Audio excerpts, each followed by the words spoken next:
Om Swastiastu, selamat berjumpa kembali dengan Bapak di mata kuliah pariwisata spiritual dan religius. Dan pertemuan kali ini kita akan berbicara atau belajar memahami tentang pariwisata spiritual dan religius sebagai sebuah daya tarik wisata. Nah, namun sebelum masuk ke pembahasan pariwisata spiritual dan religius sebagai sebuah daya tarik wisata, ada baiknya kita mengetahui terlebih dahulu perbedaan antara pariwisata spiritual dan religius, ya, spiritual tourism ataupun religious tourism. Nah, di kalangan para akademisi sendiri ya di tingkat dunia, dikotomi wisata spiritual, spiritual tourism dan religious tourism ini masih terbuka lebar untuk diperdebatkan. Nah, mereka juga menyatakan bahwa pengertian religious tourism tersebut masih sangat bisa atau masih sering dikabulkan. Hal ini terjadi karena tidak menutup kemungkinan wisatawan di dalam melakukan perjalanan wisata ya memiliki motivasi ganda ya. Misalnya ketika wisatawan berziarah ya, mereka berziarah sekaligus berwisata atau sebaliknya, mereka berwisata sambil berziarah. Tetapi yang jelas, ketika kita bicara spiritualitas, merupakan jalan kembali ke dasar pluralitas bentuk agama yang menjadi dasar rasional bagi keberagaman tanpa batas pada jalan seseorang di dunia ini.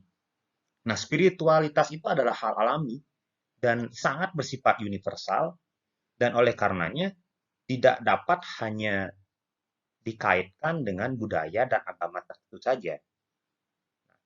Bahwa secara umum ya, jadi kita bicara secara umum bahwa spiritualitas itu berarti segala bentuk perjalanan wisata yang menyangkut perjalanan fisik maupun spiritual. Ya, ada interaksi body, ada interaksi apa namanya pikiran, ada interaksi tubuh dan ada interaksi pikiran, mind and body yang menjadi apa namanya yang menjadikan bahwa spiritualitas itu adalah pencarian untuk mempersatukan. Ya, jadi spiritualitas itu sebetulnya adalah suatu pencarian untuk mempersatukan head, heart, and body, ya, kepala, heart, hati, dan body, badan, yang dapat dicapai melalui pergerakan badan atau fisik menyatu pada alam semesta. Jadi itu yang menjadi dasar spiritual tourism. Nah, kalau kita bicara motif dari kedua hal ini, spiritual maupun religious tourism, nah jadi motif pariwisata ini berorientasi pada kebudayaan. Jadi motifnya tetap sama kebudayaan dan memiliki pemahaman yang sama dalam memberikan pandangan atau paradigma tentang kesenian, budaya, dan religi sebagai motif perjalanan uh, spiritual tourism tersebut. Nah, jadi kalau kita bicara lebih jauh tentang spiritual tourism atau pariwisata spiritual, sebetulnya pariwisata spiritual ini sudah ada sejak berabad-abad yang lalu. Jadi bukan pariwisata spiritual ini bukan barang yang baru sebetulnya. Jadi wisatawan spiritual, spiritual turis ini berwisata ke satu tempat ke tempat yang lain ya, untuk mencari kedamaian dan keharmonisan, peace and harmony. Dan mereka kebanyakan adalah orang yang berpendidikan, peduli pada budaya, peduli pada alam dan lingkungan, dan tidak mengganggu siapapun. Nah, ahli-ahli kita seperti Profesor Pitano sendiri menyatakan bahwa wisata spiritual atau spiritual tourism di Bali itu merupakan penggabungan antara apa namanya budaya, dan aspek keagamaan. Jadi wisatawan yang datang ke Bali, mereka sebenarnya tidak mencari apa istilahnya Propitano, sun, sea, sand, and sek, ya. Tidak mencari matahari yang ada di Bali, tidak mencari lautan yang ada di Bali, tidak mencari pasir pantai yang ada di Bali, atau mencari kenikmatan duniawi yang disebut dengan seks. Tapi apa yang mereka cari? Yang mereka cari ke Bali itu melalui spiritual tourism itu adalah mencari kedamaian batin. Nah, itu pintas dulu tentang spiritual tourism. Nah, selanjutnya kita akan bicara tentang religious tourism. Nah, jika kita bicara tentang religious tourism, jadi jenis wisata ini terkait sebetulnya dia lebih spesifik terkait dengan tuntutan atau perintah agama. Jadi mereka berwisata itu berdasarkan tuntutan atau perintah agama. Wisata religi ini ya merupakan kegiatan yang wajib dilakukan atas perintah agama dan wajib pula mengikuti aturan-aturan yang ditetapkan. Nah, walaupun begitu, walaupun atas perintah agama dan ada aturan-aturan yang harus ditaati, kegiatan ini tidak bisa dilepaskan begitu saja dengan wisata, ya. Kenapa demikian? Karena orang yang menjalankan perintah agama, ya, orang yang menjalankan perintah agama untuk pergi ke satu tempat atau daerah tidak bisa meniadakan kegiatan pariwisata. Ya, contohnya, misalnya saudara kita umat Muslim pergi ke Mekah, ya, untuk melakukan ibadah haji. Ya, ketika mereka melakukan ibadah haji, mereka tidak akan bisa lepas dengan yang namanya menginap di hotel, ya kan? Menggunakan jasa biro perjalanan, menikmati keindahan atau keunikan tempat tersebut atau sightseeingnya di sela-sela kegiatan ibadah keagamaan yang mereka lakukan. Ya, jadi pada intinya kalau kita tarik kesimpulan, wisata spiritual dan religi itu terlihat perbedaannya. Ya, kalau wisata spiritual itu cenderung jenis wisata, ya perjalanan wisata dilakukan oleh seseorang untuk mencari ketenangan dan keharmonisan dengan alam. Ya, contohnya misalnya berwisata ke tempat suci agama tertentu. Ya, jadi misalnya agama Muslim pergi ke ke pura di Besakeh gitu misalnya untuk mencari vibrasi spiritualnya untuk mendapatkan kedamaian dan ketenangan.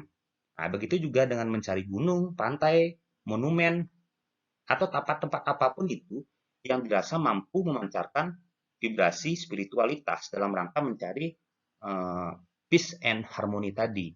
Nah, terus wisata religi itu lebih spesifik dia, ya. Yang Muslim ke Mekah berwisata, yang Hindu ke India, dan begitu juga seterusnya. Itu untuk bisa membedakan antara spiritual tourism dan religious tourism. Selanjutnya, apa yang terjadi? Apa yang terjadi dalam kenyataannya? Yang terjadi dalam kenyataannya, ya, para pemangku kepentingan atau stakeholder, ya, yang stakeholder pariwisata di Bali, yang gencar-gencarnya mengembangkan atau menggarap paket wisata, khususnya wisata spiritual ini, di antara mereka sendiri belum memiliki pandangan dan pemahaman yang sama, ya, menyangkut wisata spiritual. Di antara mereka, khususnya pelaku bisnis itu sendiri, menawarkan paket-paket wisata kepada wisatawan, masih mengaitkan wisata spiritual dengan keagamaan Hindu. Malahan yang terjadi jadinya nuansa agama Hindu yang sangat kental. Wisatawan diajak beraktivitas religi dari menyiapkan ritual, melihat cara orang membuat banten atau pekara, melukat, ya, nedunang mungkin atau memanggil roh leluhur sampai sembahyang ke pura Satkayangan Bali. Itu kenyataan yang ada di masyarakat. Nah, lalu bagaimana wisata spiritual ini bisa menjadi apa namanya sebuah daya tarik. Nah, sebelum masuk ke situ, kita harus pahami juga terlebih dahulu tentang apa itu daya tarik wisata, DTW kalau kita kenal di Bali namanya istilahnya DTW, daya tarik wisata. Jadi daya tarik wisata itu terdiri dari apa namanya dua kata yang bisa diartikan tersendiri ya antara daya tarik dan wisata. Kalau kita mencari pemaknaan dari dua kata tersebut, daya tarik itu dapat diartikan dia sebagai sebuah keunikan, sesuatu yang memiliki keunikan, keindahan, ya, keanekaragaman. Keanekaragaman itu bisa dia berbentuk alam, budaya yang menjadi sasaran, ya, yang menjadi sasaran untuk dikunjungi, ya. Terus wisata itu adalah perjalanan, ya, perjalanan pergian untuk merelaksasi pikiran, untuk menyenangkan, untuk mencari kedamaian, ya.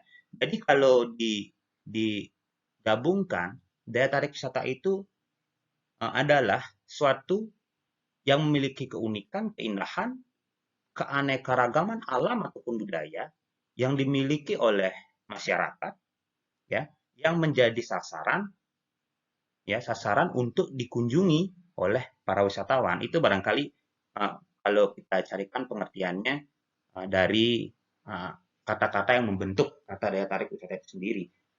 Nah, di dalam Undang-Undang Nomor 10 Tahun 2009, seperti yang terlihat di slide saudara, jadi daya tarik wisata itu bisa juga dijelaskan sebagai sesuatu yang punya keunikan, kemudahan, dan nilai yang berwujud keanekaragaman, seperti kekayaan alam, budaya, dan hasil buatan manusia yang menjadi sasaran atau kunjungan para wisatawan.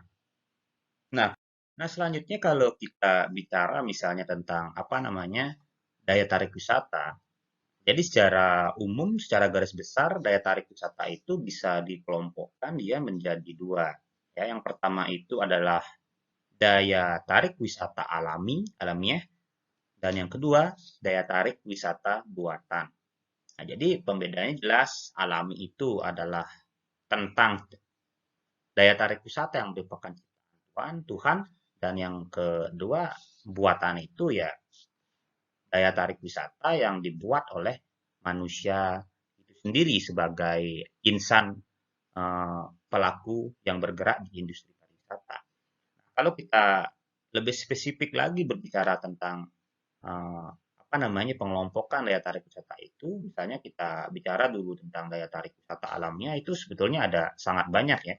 Nah, misalnya saja daya tarik wisata alam yang menyangkut misalnya tentang flora dan fauna, ya, keunikan dan kekhasan ekosistem, misalnya ekosistem pantai, ekosistem hutan bakau, ada juga misalnya yang menyangkut tentang gejala-gejala alam, ada kawah misalnya yang kemarin sempat trending ya, ketika Gunung Agung diberitakan erupsi dan segala macam, ada sumber air panas, ada air terjun, waterfall, dan apa namanya, ada danau, ada budidaya sumber daya alam misalnya sawah, kita ada di Bali banyak sekali terasering yang sangat cantik dan apa namanya tentu bisa menarik minat para wisatawan.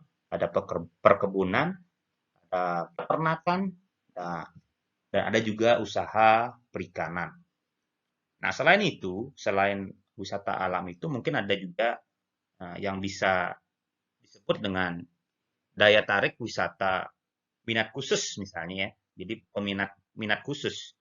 Jadi tidak semua wisatawan tertarik untuk melakukan berwisata jenis ini. Misalnya minat khusus itu contohnya adalah mendaki ya, mendaki gunung, terus itu arung jeram misalnya, terus itu wisatawan yang bertujuan untuk melakukan apa namanya pengobatan, ya, terus itu ada agrowisata misalnya. Terus yang kedua, kalau kita bicara misalnya tentang daya tarik wisata buatan, itu akan bisa masuk mungkin ke daya tarik yang bersifat sosial budaya, ya.